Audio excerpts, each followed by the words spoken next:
آپ کی بیگم نے کیا کہا کہ بھائی آپ نے بیگم سے کہا بیگم چائے بنا کے پلا دو. بیگم نے کہا عورت پر شوہر کی خدمت. آج کل یہ نئی مارکیٹ میں ایک چیز چلی ہے, عورت پہ شوہر کی خدمت واجب.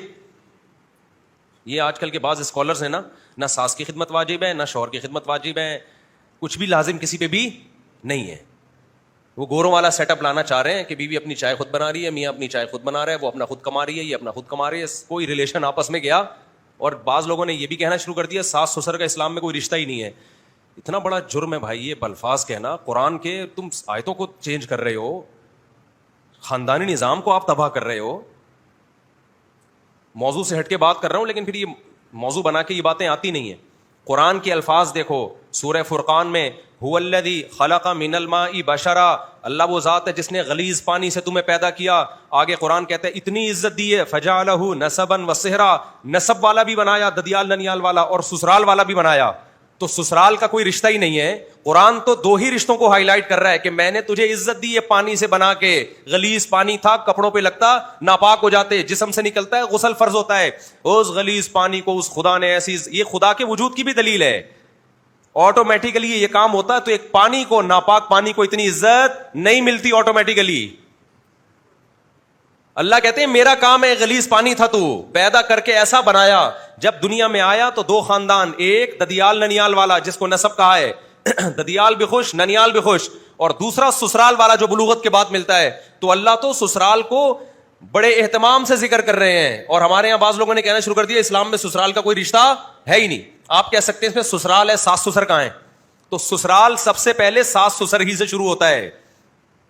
شوہر کو سسرال نہیں کہا جاتا, شوہر کے ریلیٹیوز کو سسرال کہا جاتا ہے. تو شوہر کے ریلیٹیوز میں اس کا بھائی اس کی بہن پہلے یا اس کے ماں باپ پہلے ہیں؟ اس آیت میں اللہ نے سب سے زیادہ ساس سسر کے رشتے کو ہائی لائٹ کیا ہے. اور آپ یہ کہہ رہے ہیں کہ اسلام میں ساس سسر کا کوئی رشتہ بولو ہے ہی نہیں. کتنی غلط بات ہے. اور پھر صرف اسلام نے ساس سسر کا رشتہ برائے رشتہ نہیں بنایا کہ یہ ایک سسرال رشتہ ہے, اس کے احکام بھی جاری کر دیے. قرآن کہہ رہے حرمت علیکم امہاتکم, تم پر تمہاری مائیں حرام ہیں. کیوں حرام ہے؟ اس لیے کہ وہ کیا ہے, مقدس رشتہ یعنی ماں ہے. اسی طرح قرآن کہتا ہے وَأُمَّهَاتُ نِسَائِكُمْ, تمہاری بیوی کی ماں بھی تم پر کیا ہے, حرام ہے. اسی طرح عورت پہ شوہر کی ماں بھی کیا ہے, شوہر کا باپ بھی کیا ہے, حرام ہے. اس لیے کہ اس کو اللہ تعالیٰ باپ کا مقام دے رہے ہیں سسر کو, اور ساس کو ماں کا مقام دے رہے ہیں, تبھی ان سے نکاح کو حرام کر رہے ہیں. تو آپ کہہ سکتے ہیں کہ اسلام میں ساس سسر کا کوئی رشتہ ہی نہیں ہے. اتنے سخت احکام دے دیے کہ قیامت تک ان سے نکاح نہیں ہو سکتا آپ کا.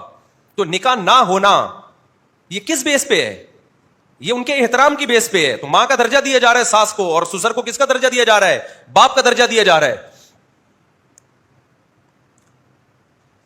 تو آج ہمارے ہاں جو خاندانی نظام ہے نا, بس عورت کے حقوق کے نام پہ اس کو باغی بنانے کی کوشش ہو رہی ہے. اس سے عورت کو حقوق نہیں ملیں گے, مرد اور عورت کا رشتہ کیا ہو جائے گا, خراب. مرد تو اپنی جو غیرت مند مرد ہے وہ اپنی خدمت سے زیادہ وہ اپنے ماں باپ کی خدمت پہ خوش ہوتا ہے. غیرت مند لوگ تو کیا کہتے ہیں, بھائی مجھے پوچھو نہ پوچھو, میری ماں کو پوچھ لینا, میرے باپ کو پوچھ لینا. کتنے لوگ ہم نے اپنی زندگی میں دیکھے, بیویاں بد اخلاق تھیں, نالائق تھی, چھوڑنا چاہتے تھے, کیوں نہیں چھوڑا یار, میری ماں کی بڑی خدمت کی ہے اس نے, میرے باپ کی بڑی خدمت کی ہے. اور ماں بھی نہیں پھر چھوڑنے دیتی. جب آپ کی بیوی آپ کے گھر میں آتی ہے تو خاندان میں آتی ہے, وہ خاندان میں آتی ہے, تو خاندان سے اچھا سلوک ہوگا تو خاندان کبھی بھی نہیں چاہے گا کہ اس کو چھوڑو, طلاق مشکل ہو جائے گی. اور اگر آپ کا اور اس کا ریلیشن ہے, خاندان گیا تیل لینے, تو پھر آپ 2 منٹ میں چھوڑو گے اس کو, کوئی پیچھے نہیں کھڑا ہوگا پوچھنے والا.